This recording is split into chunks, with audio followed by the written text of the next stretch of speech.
경제학 하면 뭔가 좀 딱딱하고 어렵게 느껴지시죠? 그런데 이 경제학의 수세기 동안 따라다니는 아주 특별한 별명이 하나 있습니다. 오늘은 바로 그 별명 뒤에 숨겨진 이야기를 한번 파헤쳐 보려고 합니다. 바로 우울한 학문이라는 별명인데요. 이 별명이 붙은 이유가 돈이나 시장 이런 얘기 때문이 아니었어요. 그보다 훨씬 더 근본적이고 좀 섬뜩하게까지 한 인류의 미래에 대한 아주 비관적인 전망에서 시작됐습니다. 아니 대체 왜 경제학이 우울한 학문이라고 불리게 된 걸까요? 이 질문에 대한 답을 찾으려면요, 시간을 거슬러 올라가야 합니다. 19세기 초로요.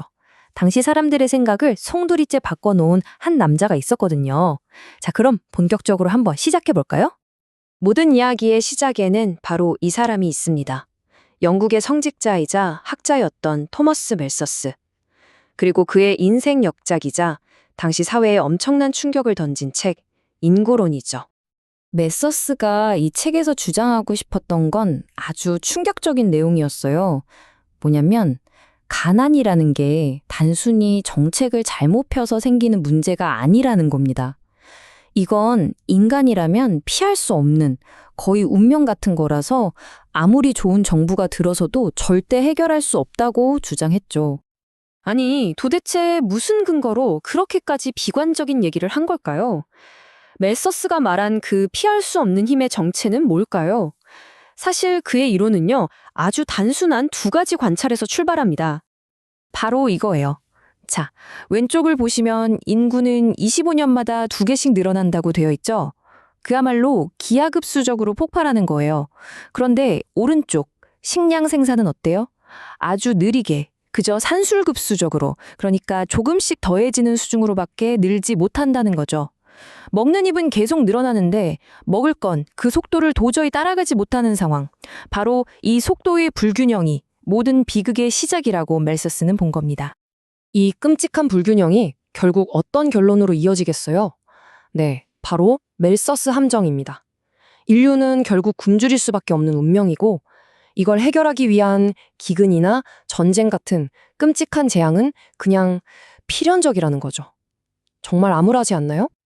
근데요, 멜서스의 주장은 여기서 한술 더 뜹니다. 더 충격적이에요. 뭐냐면, 가난한 사람들을 돕겠다고 지원을 해주잖아요?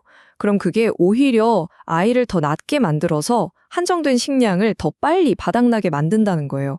그러니까 선한 의도가 결국 모두의 파멸을 앞당기는 셈이라는 거죠. 와, 정말이지 우울한 학문이라는 별명이 붙을 만하죠? 자, 그런데 이렇게 암울하기만 한 멜서스의 주장에 그건 틀렸다, 정면으로 반박하고 나선 사람이 있었습니다. 바로 당대 최고의 경제학자 데이비드 리카도였죠. 이 두 거인의 만남으로 경제학 역사에 길이 남을 세계의 논쟁이 시작됩니다. 이 두 사람이 맞붙은 핵심 질문은 바로 이거였습니다. 도대체 경제 침체나 불황은 왜 생기는 걸까? 잘 돌아가던 경제가 왜 갑자기 멈춰서고 사람들은 일자리를 잃고 고통받게 되는 걸까요? 이 질문에 대한 두 사람의 생각은 완전히 달랐습니다. 리카도를 비롯한 당시의 주류 경제학자들은 세이의 법칙이라는 걸 굳게 믿고 있었어요.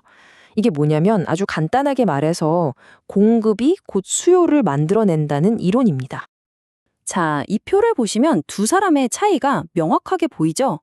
멜서스는 아무리 물건을 많이 만들어도 사람들이 살 돈, 즉 수요가 부족하면 경제는 망할 수 있다고 봤어요. 반면에 리카도는 아니다. 물건을 만드는 과정에서 노동자들은 월급을 받고 그 돈으로 물건을 사게 되니까 공급이 알아서 수요를 창출한다.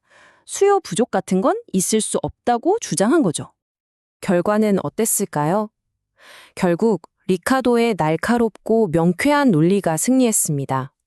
성직자였던 멜서스의 주장은 힘을 잃었고 그의 걱정은 그냥 묵살되고 말았죠. 그리고 그 후 무려 100년 동안 경제학은 리카도의 생각, 즉 세이의 법칙의 시대가 됩니다. 하지만 여러분, 이야기가 여기서 끝났다면 재미없겠죠. 역사 속으로 완전히 사라진 줄 알았던 멜서스의 아이디어가 100년이라는 긴 시간이 흐른 뒤에 정말 아무도 예상하지 못했던 구원자를 만나서 화려하게 부활하게 됩니다. 100년 넘게 굳건했던 리카도의 이론을 한 방에 무너뜨린 사건이 터집니다. 바로 전 세계를 휩쓴 대공황이었죠. 기존의 경제학으로는 도저히 설명할 수 없는 이 거대한 위기 속에서 한 명의 천재가 등장합니다.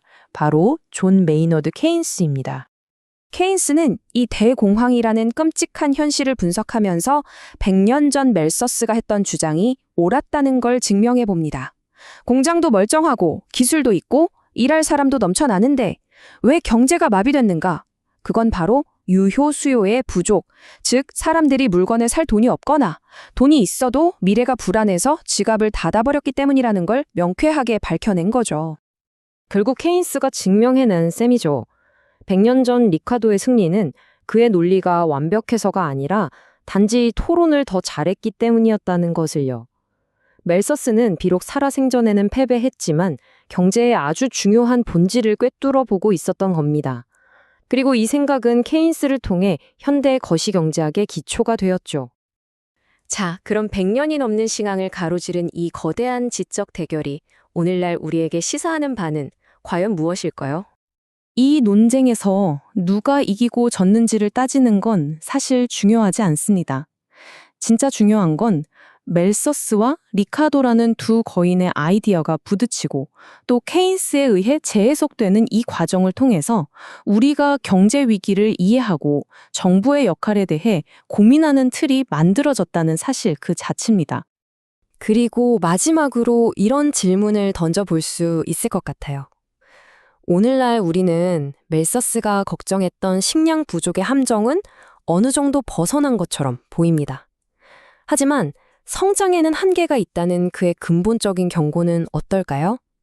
인구 문제, 자원 고갈, 기후변화 같은 오늘날의 문제들을 생각해보면 멜서스의 그 우울한 경고가 여전히 우리 곁에 맴돌고 있는 건 아닐까요?